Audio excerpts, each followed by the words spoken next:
Retrouvez Smart Connect au cœur de Smart Future en partenariat avec Cdiscount.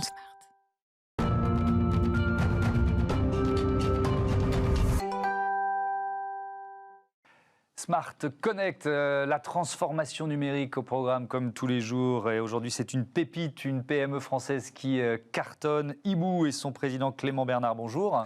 Bonjour. Bienvenue, vous êtes le cofondateur de cette entreprise qui est spécialisée dans le pilotage d'opérations industrielles grâce à l'analyse des données. Alors, en allant sur votre site, en lisant quelques papiers sur vous, votre cœur de métier, c'est quand même le BTP, c'est ça? Effectivement, on a pénétré le marché au travers de la verticale de la construction, Oui. à savoir que c'est une verticale dans laquelle il y a particulièrement d'équipements, et donc particulièrement d'équipements qui émettent des données. Oui. Notre but est de restituer ces données aux industriels pour les aider à notamment optimiser leurs opérations et le pilotage de leurs activités. Alors aujourd'hui, ça représente quoi? Combien d'engins connectés, combien de pays que vous suivez d'une certaine façon? Alors en 2 années, on a connecté plus de 15 000 unités, donc de 15 000 équipements qui sont répartis dans 48 pays. Et ça va des camions aux grues, aux engins, aux générateurs. Aujourd'hui, il faut bien avoir conscience que les grands industriels ont des catégories matérielles extrêmement diverses et qui émettent des données. Oui, qui émettent des données. Alors, comment vous les suivez déjà? On va essayer de comprendre comment ça marche, parce que dans cette émission, on aime bien parler tech. Comment vous les suivez? Alors, ce sont les constructeurs eux-mêmes, c'est-à-dire un acteur comme Renault Trucks, un acteur comme Caterpillar, qui directement en usine équipent leur matériel d'une télématique. Et aujourd'hui, ces constructeurs exploitent ces données, c'est principalement eux qui les exploitent. Et notre métier est de restituer aux clients finaux les données dont ils sont propriétaires. Vous les analysez, vous leur donnez de la valeur en quelque sorte? Effectivement, on leur donne de la valeur, mais la première step est déjà de les livrer. Aujourd'hui, une consommation de carburant, on sait comme tous les grands groupes ont des attentions toutes particulières sur quelles sont leurs consommations pour mesurer leurs émissions de CO2. C'est aujourd'hui très complexe quand on est un groupe international présent dans plein de pays, d'avoir une compréhension sur qu'est-ce que mes engins consomment, qu'est-ce que mes camions consomment.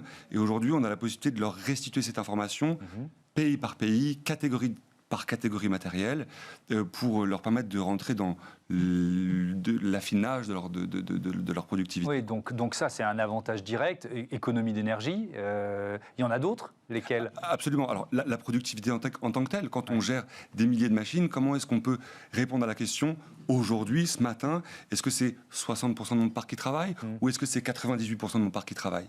Elle est complexe à obtenir cette donnée, alors qu'elle existe. Et nous la rendons.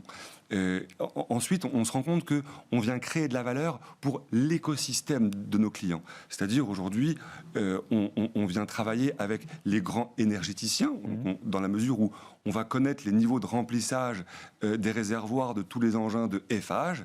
Eh bien, il y a des énergéticiens qui sont particulièrement intéressés par cette donnée pour venir améliorer le service qu'ils vont rendre aux grands industriels. Mais également dans l'univers de l'assurance, par exemple. Aujourd'hui, quand un grand assureur vient assurer un industriel et qu'on parle de milliers, voire de dizaines de milliers d'actifs, c'est extrêmement complexe de réussir à savoir ce que l'assureur va assurer. Et donc, on va les aider à réduire l'asymétrie de l'information, à mieux mapper leurs risques et donc à optimiser les coûts d'assurance. Oui, donc vous permettez à vos clients de conquérir de nouveaux marchés aussi. Complètement, complètement. On vient effectivement au premier abord les aider à mieux s'organiser en interne, mais on vient les aider à créer de la valeur pour les clients de nos clients. Un cas très simple, aujourd'hui, les loueurs qui louent du matériel aux industriels vont utiliser les données pour leur propre compte, mais vont aussi partager ces données à leurs clients pour permettre à leurs clients de mesurer leur exploitation qui est composée aussi bien du parc de matériel détenu que du parc matériel loué. Alors, je disais une pépite française. Et pourquoi vous avez remporté l'an dernier le concours Construction Startup Competition qui récompense les jeunes entreprises les plus innovantes dans la transformation numérique du monde de la construction? Vous faites partie des 5 lauréats mondiaux. Donc bravo, belle fierté. Ça ouvre des portes, forcément? Absolument, ça ouvre des portes. Donc, cette collaboration avec les grands groupes a été pour nous indispensable. On a commencé par être accéléré par SAP, dont nous sommes aujourd'hui partenaires officiels. Toutes les données des équipements sont poussées dans cette magnifique solution logicielle. Ensuite, on a été accéléré par Léonard, donc Vinci, et donc ces collaborations entre des structures naissantes comme les nôtres et des grands groupes, ça a aujourd'hui une valeur primordiale, et ça nous a emmené vers être lauréat du concours CEMEX Ventures, qui aujourd'hui nous ouvre des portes vis-à-vis du monde des investisseurs, puisque nous sommes en train d'organiser une série A. Et ben voilà, bravo, merci Clément Bernard, bon vent à votre hibou. Voilà, on marque une pause dans cette émission, un peu de pub de 2021, et puis on repart dans le futur. À tout de suite.